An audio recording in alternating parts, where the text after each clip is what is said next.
1991 में रतन टाटा को टाटा ग्रुप का चेयरमैन बना दिया गया और फिर 1998 में रतन टाटा ने पैसेंजर कार्स के बिजनेस में कदम बढ़ाने का सोचा।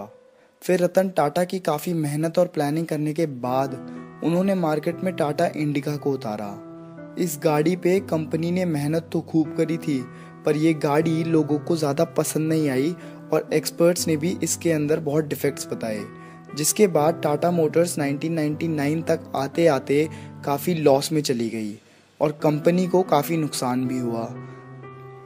अब टाटा मोटर्स का फ्यूचर काफ़ी खतरे में आ गया था और इससे रतन टाटा को भी काफ़ी टेंशन होने लगी। अपने बिजनेस फ्रेंड्स और कलीग से सलाह मशवरा करने के बाद किसी ने रतन टाटा को ये सजेस्ट किया कि इससे पहले इस गाड़ी की वजह से कंपनी को और घाटा हो, क्यों ना हम इस बिज़नेस को किसी और कंपनी को हैंड ओवर कर दें। रतन टाटा को ये आइडिया काफ़ी अच्छा लगा और फिर रतन टाटा अपनी इस कंपनी को सेल करने के लिए फोर्ड के सीईओ बिल फोर्ड से यूनाइटेड स्टेट्स ऑफ अमेरिका मिलने गए। फोर्ड उस टाइम पर काफ़ी अच्छा बिजनेस कर रही थी और लगभग पैसेंजर कार्स के बिजनेस पर राज कर रही थी। फिर रतन टाटा फोर्ड की टीम के साथ करीब 3 घंटे मीटिंग में बैठे और इस मीटिंग में फोर्ड के ऑफिशियल्स ने रतन टाटा को काफ़ी ह्यूमिलिएट किया और कहा, अगर आपको पैसेंजर कार्स के बारे में कुछ मालूम ही नहीं है तो आप इस बिज़नेस में आए ही क्यों, और हम अब तुम पे बहुत बड़ा एहसान कर रहे हैं तुमसे ये कंपनी खरीद कर। ऐसा बिहेवियर इतनी बड़ी कंपनी के एम्प्लॉयज़ से बिल्कुल भी एक्सपेक्टेड नहीं था। उस समय रतन टाटा को काफ़ी बेइज्जती महसूस हुई और वो वहाँ से उसी रात डील किए बिना इंडिया लौट आए।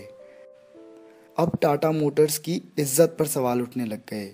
फिर रतन टाटा ने काफ़ी मेहनत करने के बाद इस बिज़नेस को फिर से नए सिरे से स्टार्ट किया और अब टाटा मोटर्स ने लॉन्च करी इंडिका V2। ये गाड़ी पिछले मॉडल से काफ़ी अच्छी थी और लकीली ये वर्ल्ड वाइड बहुत ज़्यादा हिट भी हुई और 2004 तक आते आते ये इंडिया की सेकंड मोस्ट सेलिंग हैचबैक बन गई। इसके बाद टाटा मोटर्स ने काफ़ी हिट गाड़ियाँ लॉन्च करी और अब टाटा मोटर्स ने पैसेंजर कार्स के बिजनेस में एक अलग ही पहचान बना ली थी और दूसरी तरफ फोर्ड कंपनी की सारी गाड़ियाँ फ्लॉप होती जा रही थी। फोर्ड की जैगवार और लैंड रोवर कंपनी को भारी नुकसान हो रहा था और अब 2008 में रतन टाटा ने फोर्ड की हालत को देखते हुए उन्हें ऑफ़र दिया कि वो उनसे उनकी जैगवार और लैंड रोवर खरीदने को तैयार हैं। अब रतन टाटा ने पूरा सिनेरियो ही पलट दिया था।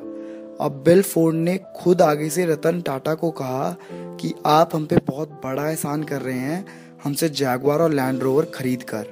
फिर 2008 में मुंबई में रतन टाटा ने ये डील फाइनल कर दी और अपने स्किल्स की वजह से लैंड रोवर और जैगवार के लॉस को 6 गुना प्रॉफिट में भी बदल दिया।